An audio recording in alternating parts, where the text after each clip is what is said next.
When it comes to the NFL draft, the Kansas City Chiefs just need to be selfish. And we're going to tell you how to do that today on Locked On Chiefs. From the land of the free and the home of the Chiefs, this is the Locked On Chiefs podcast. Welcome back, friends and neighbors. It's Locked On Chiefs, part of the Locked On Podcast Network, your team every day for free on every platform, starting on YouTube, where we'd love if you would sub, hit the bell, become one of us, and maybe hit a like too. We would appreciate that. You can also get us on every audio platform, but it starts on YouTube, and you can get that there as soon as shows drop. We appreciate you checking us out first. Make another Locked On show your second listen of the day. We would appreciate that very much as well. Check out Locked On Scouting and Locked On Draft. They're at the height of their season, just like we are here. And being selfish is what today is about. What's the best thing the Chiefs need to do for themselves, for this organization, to keep itself in contention for years to come? We're going to step you through it. I'm Ryan Tracy, the founder of Rogue Analytics and Performance Consulting. Right now, the home of the Athletic Matrix and the NFL Draft Guide that should drop before the morning tonight. I just got to get it published, and it will be out. You can use the code MATRIXLOC to get a nice discount over at rogueapc.com. And go get that draft guide today. You want to brush up on all those options. You can find more at NFL33.com and RGR Football. You can find Chris at Chiefs Corner. And as soon as his mic comes back, he was going to tell you more about that himself. And this is why I don't mute myself very often, and I apologize. Yeah, you can find me at Chiefs Corner. A lot to talk about when you start talking about being selfish going into this draft. And I think that's exactly what Kansas City needs to do. And I'll just kick it off, and I'll just hop right in. To me, Kansas City needs to make a move. And I'm not saying it because I think that they have huge holes that they need to fill. They do have three pretty big holes I think that they should fill. But to me, this is a draft that you just won the Super Bowl. I don't think that they care if they're going to be the front runner contender that everybody is talking about going forward for the next couple of months. I don't think that they really care about that. But to me, this is a time where you have so few holes in this roster. Yes, they are bigger ones for certain positions, but you're not going to fill them all with the kind of talent you want. To me, it's trade up, get your guy, get a blue chip player, because he's going to be able to build around Patrick Mahomes for the next couple of years, regardless on what side of the ball it's on. I like where you're coming from, and I hadn't thought about it from that angle, but that makes perfect sense, especially in the first round. Go get what you want. If you have maybe their board's different than mine. Maybe they fall in love with a tackle that they feel can do what they need to do. Falling in love with a player at the first round, I think, is actually a little bit safer than is falling in love with somebody, say, in day 3, 4th round, something like that, because there's a lot more variation there. If you have a first rounder and you have a grade on a guy, then you've done enough work cross-checking and scouting to make sure that he's got a reasonable floor.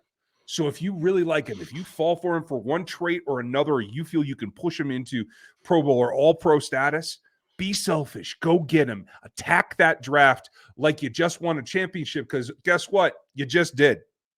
Yeah. And quite frankly, I know we've talked about 3 different positions.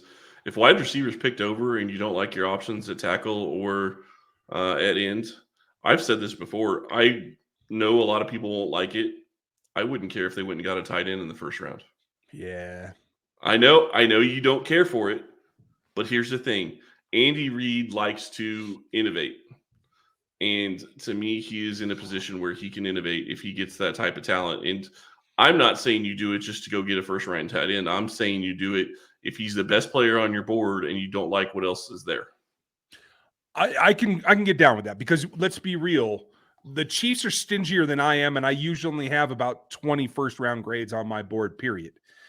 We know that they don't usually get up that high. So there is a significant possibility that by the 22nd or 3rd pick, everybody you have a first-round grade off is gone except the tight end maybe. So it does make sense there. I have one other thing that I want to run past you, because if I'm being selfish and I'm playing in on what I got last year, which is defensive formatted draft, there's another position that if all the big 3 that we've talked about quite a bit in the last few weeks are gone and you don't have the grade there, maybe tight end's available, but so is the defensive tackle group. And I think if you can get a pass rusher at tackle, even if it's a bit of a stretch, or if a guy that you have, at 38 and you're taking him at 31, I can live with that if you don't have a better option or a trade back or whatever it comes down to. Be selfish and help Chris Jones out, build that defense, and that will bring some balance. And I selfishly want to see them be able to take the talent that can get to the opposing quarterback, because I'm tired of Carson Palmer. I'm tired of everyone else. And you know what? If the Chiefs can get after the opposing quarterback a little bit, I think it exposes just that much more about how good Mahomes really is. It's kind of funny that you're tired of Carson Palmer, and I know exactly what you're talking about, that Carson Palmer is saying Joe Burrow is a better quarterback. He runs the system, but he runs his system better than Mahomes runs his. And to me, it's ludicrous. One has 2 Super Bowl wins. The other has none. One's been to 5 straight AFC championship games. The other's been to a couple. But it's not, to me, it's not even close. Like, I really don't understand how you try to say that, although he is a Cincinnati guy. So it makes sense from that perspective. But when you start looking at different positions, I swear I thought you were going to go off the wall and go fullback. Not necessarily in the first, but start talking about a fullback for the 3rd round or something like that. But, you start looking at this team and what this team needs. We've talked wide receiver. We talked tackle. We've talked defensive end. You're talking tackle or defensive tackle. I'm talking offensive tackle. We've also talked, just tight end just a second ago. The other position, it's not going to shock me. There's a couple other positions. Safety wouldn't shock me, although I think it would be really early to take a safety in the first. If that's your guy, that's your guy. This is what I could keep going back to. In Kansas City's position, they're always going to be picking towards the end of the first round, and you have to stay true to your board. You have to stay true to who you believe is the best player available and not reach. Yes, you want to fill needs, but if you can put a better team around Mahomes and Kelsey and Chris Jones, it's going to be beneficial regardless. And the only position I'd hope that they wouldn't really be looking at is corner in the first round. Because I don't think that after what you did last year, that's a position that you don't want to probably go after again this year, even if he's your best player on the board. Yeah, and that's the problem, is it becomes about value. Because if the corner is the last guy on the board that you do see as a value at that pick, do you go away from that just because you made 3 good selections last year? That's the hard part to pull the trigger for me. If you're in the room, that makes things difficult. It definitely makes things difficult, and it's going to be a big question. You also have linebacker, which is a position that I couldn't think that Kansas City would be looking at. There's a couple interior offensive linemen. I don't think they'd be looking at that direction either. Running back, I don't care what you say. I don't think they're going to be doing that again. Bijan Robinson's not going to be sitting there at 31 regardless, and he's the only player that I would think that really could be considered a first-round running back in this draft class. Yeah, I mean, there are a number of guys that I think can go on day 2. We're going to talk about what they should do selfishly on day 2 to improve this roster right after this. And, sometimes you want to be a GM. And you do want to be a GM. And I want to tell you about our friends over at Ultimate Football GM. This is a game that I absolutely love playing. It is addicting to me because it gives me the chance to go play GM. I get to choose the players I draft. I get to choose the players I sign. I get to choose the coaches, the style of offense, the style of defense. All of that right at your fingertips, playing Ultimate Football GM. Today's episode is brought to you by Ultimate Football GM. You've heard us talk about this mobile game app, and if you've ever thought you'd make a good GM, you got to give this game a try. It's not as easy as you might think to create a dynasty.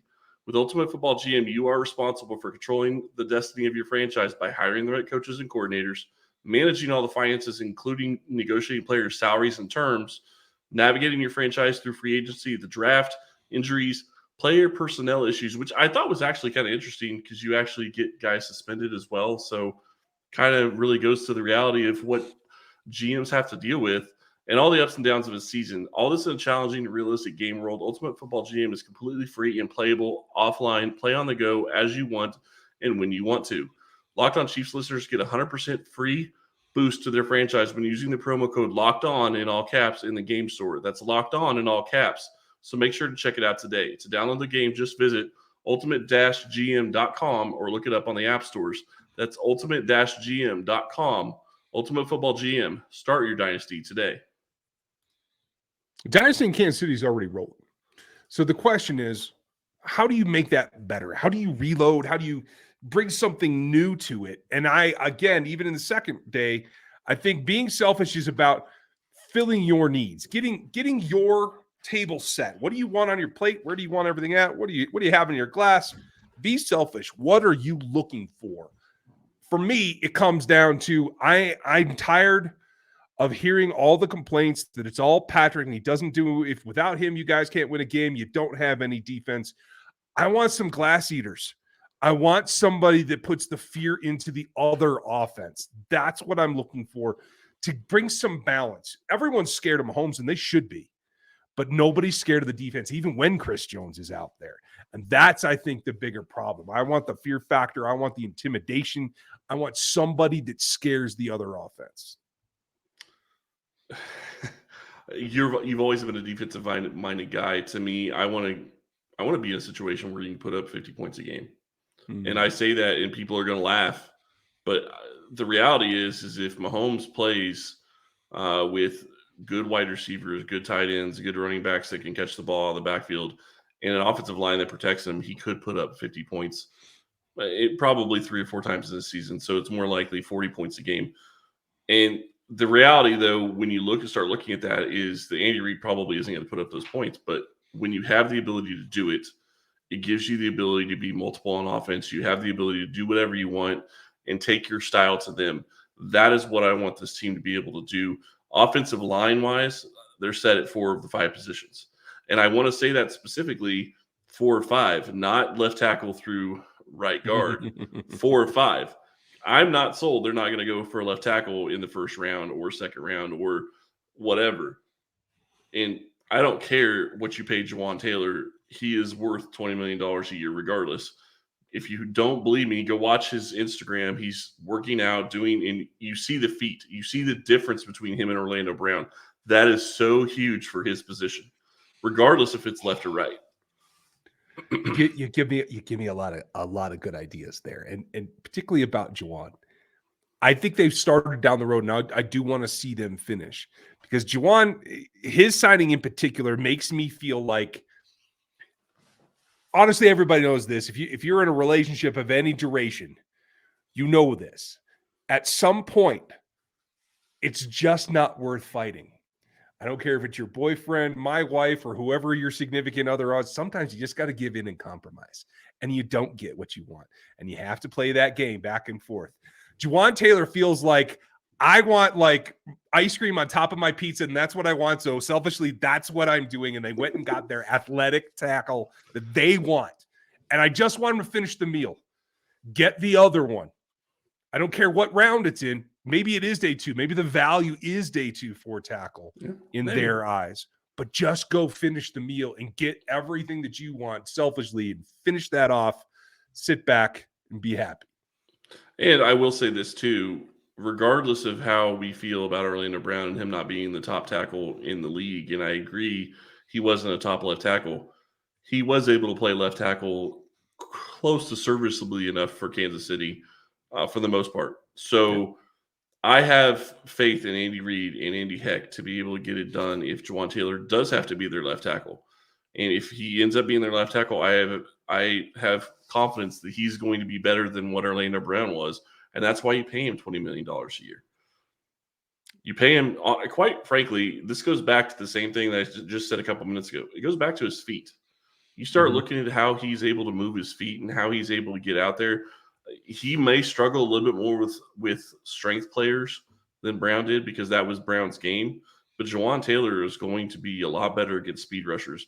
And I don't think he's going to give the edge like Brown did. And I don't think he's going to need quite the help. I think he can be on an island more. And I think that's actually more important at Kansas City than anything else. Because when you start thinking about it, one of the things Kansas City has struggled with is getting wide receivers open. Part of the problem with that is when you're having guys that have to chip or stay in and block, you're losing receivers on the routes. If you give Mahomes 5 receivers out in routes on 80% of his throws, I guarantee you he's going to get another MVP at some point in the near future.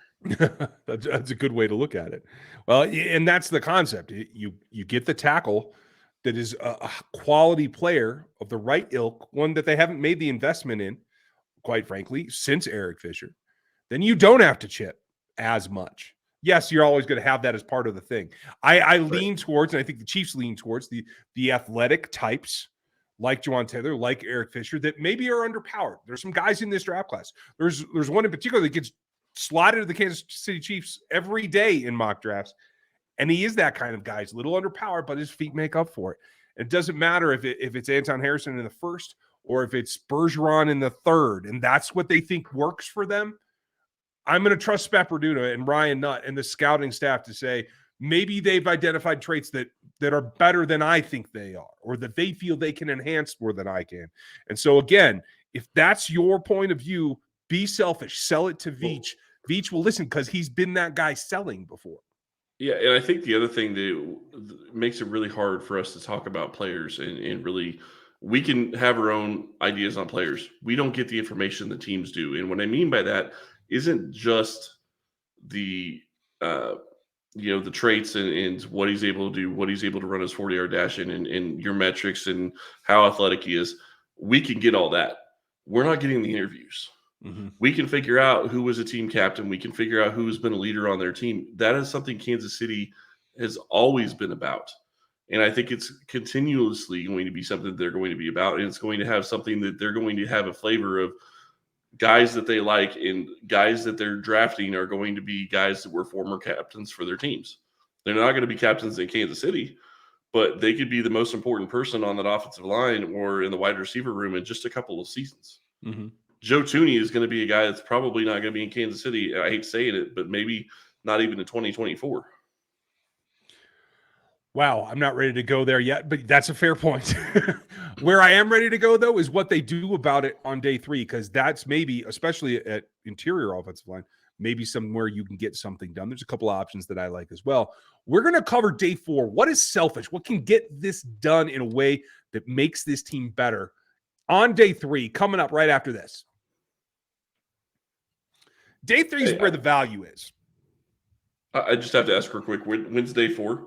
Because I missed that. Did I say day 4? Day 4 is like every other day in my head right now. As I grind to finish the draft guide, it's all day 17 at this point. Yes, you said day 4 at one point. So just for anybody out there that's still listening, there is not a day 4. So just know that. And we are talking day 3. Yeah. Quite frankly, yeah, round 4. I'm fine with that. Quite frankly, when I start looking at what Kansas City has in picks, I'm not sure how many picks they're going to have in day 3. And this goes back to what I started the conversation with. If they're going to make trades, they're going to get rid of probably some of the picks in day 3. Yeah. And maybe even day 2. Maybe they end up getting rid of a day 2 pick, or maybe both day 2 picks if they want to move up high enough. You could see that. I hope not, because I think what they've shown in recent years, whether it's L'Jarius Sneed, whether it's Trey Smith, whether it was Duvernay Tardif before that up in the 4th, 5th, even in the 6th round, they have a very good knack for finding talent that they can develop. And I think that's value they need to continue to select. Yeah, no, and I agree. They do have that. They have had that knack in the past couple of seasons. I just don't know what they're going to do. And if they're going to try to, I go back to what they did last year when they traded up to go get Trent McDuffie. Do they want to go higher than that this year? Because if they do, it's going to cost more than they spent last year. True. And we're just going to have to see what they're going to do. So what is it? They have 2 4th-round picks anyway. So, I mean, there's a little bit of value there. You could get rid of both of your 4th-round picks, still have 5th, 6th, and a couple of 7ths. So you're still going to be set up that way. There's a lot of value in this draft. And the bigger thing that we've always talked about, and this has been consistent from the start, is they're not going to have 10 guys that are going to make this roster from this draft class. So at some point, they're going to make a trade, or they're going to draft all 10. Maybe they end up drafting all 10, but there's going to be guys that aren't going to make this roster, and people are going to feel like it's a wasted draft pick. I don't think it's necessarily wasted, but you take a chance on a player, and if he doesn't work out, he doesn't work out. You just hope that you hit on more than normal, especially in the early rounds. Well, and more than normal for this team is an onslaught for an average team. So, well, yeah, for the last couple of seasons, it's been fantastic. Yeah. So roll the dice, get her done. I say go for it. It's difficult because, I mean, like you said, there's 2 4ths, 122, 134. There's 2 5ths at 166 and 178. Then 217. in the 6th, and then the late 7th rounders, right? So, I mean, it gives you opportunities, and they can still get like a trade capital thing kind of done, like you were talking about. At the end of the day, I think it's about helping yourself and being selfish. Like I keep coming back to that because I don't think this team does it. They've tried in until the last couple of years to spread it around to kind of give everybody a little bit of attention. I really like what they've done first in the O-line rebuild and then last year with the cornerbacks of just saying, I want talent at this position. I'm going to go grab it. And I feel like that has to be up front on the defense this year versus a wide receiver here, maybe a tight end, maybe a corner. Like it's about the defensive front to me. And obviously you need the offensive tackle, that the position in this group, but be selfish. Get guys that can help each other out. Get guys that can help Chris Jones be all that Chris Jones can be here, especially if it's going to come down to an extension, maybe during the season or maybe afterwards. Like I want to get the most out of it selfishly in production. And that means helping everyone out, maybe even doubling down on positions. Yeah, and I could definitely see them doubling down on positions. The craziest stat for me, and I can't remember who said this, and I know it was somebody that I trust their stats, and I saw it maybe 2 weeks ago. Kansas City played 17 one-score games this year. Good Lord. A team that has Patrick Mahomes, who has the best weapon in the NFL, best QB in the NFL, has Travis Kelce, has, had a pretty good offense last year. They couldn't get it to be more than a one-score game in 17 of their games last year. And I point that out to say, I do think that they want to get the defense better, but they also have to look at what they've lost on offense. And I think you've lost more on offense in Juju. And I do think Juju is going to be a little bit more of a loss than some people think he's going to be, unless you see a market improvement from Kadarius Toney in availability and in him showing up on game day, and Sky Moore as well. I mean, if both those guys can step forward, then maybe it's not as big of a hit. But losing Juju is going to hurt. Yeah, I cannot argue with you. And like there's Smith Marset, there's Richie now, some guys that have some interesting of ability to rise up. Justin Watson outplayed my expectations for him by a wide margin last year. Can those guys do that as well? And Justin Ross is down in Texas with Patrick Mahomes right now. I don't know if John Ross is or not, but MVS is. I think Sky Moore is. There's a lot of guys that are training with Mahomes right now. So I think that's a positive sign. We'll see whether or not they're able to do anything with it this year. But it is going to be something where they have to have, and that's the other thing. They also know about their wide receiver room better than we do because they know of the guys that they brought in and what they're able to do now compared to what they were able to do last year. So when we look at this, and I still think that they need to go wide receiver early in this draft, and definitely in the first 3 rounds, if not the first 2, it's not going to shock me if they start going defense again. Yeah. Because the other side of this that really plays out in Kansas City's favor is this is an offensive-driven league. And generally speaking, all the offensive players are going to get drafted higher than defensive players. It's not always the case. No, but take advantage of it. Yeah. Well, they may have to. Yeah. We'd like to know what you want to see happen on each day of this draft. What do you think is the best selfish way to go around that? What do you want to see happen? Leave your comments on YouTube. Put it in the Spotify reviews, the Apple reviews. We would appreciate that very much. Make sure you like, sub, and hit the bell here on YouTube right now. And check out another Locked On show for your next listen. The Scouting Show is up and running. So is the Draft Show, and obviously so is Locked On Chiefs. Tonight, sometime in the wee hours, the draft guide will be out on RogueAPC.com. Use the code MATRIXLOC to go get that. And I will tell you more about it tomorrow. Hopefully I can open my eyes at that point. We'll find out. It's going to be a grind, but thank you for your time and being with us today. Remember, we are 5 days a week all year long. That includes draft week, the whole 9 yards. I'll be in Kansas City, so will Chris. We'll tell you about our plans there as well. So for Chris Clark, I'm Ryan Tracy. Thanks for joining us. We'll talk to you tomorrow.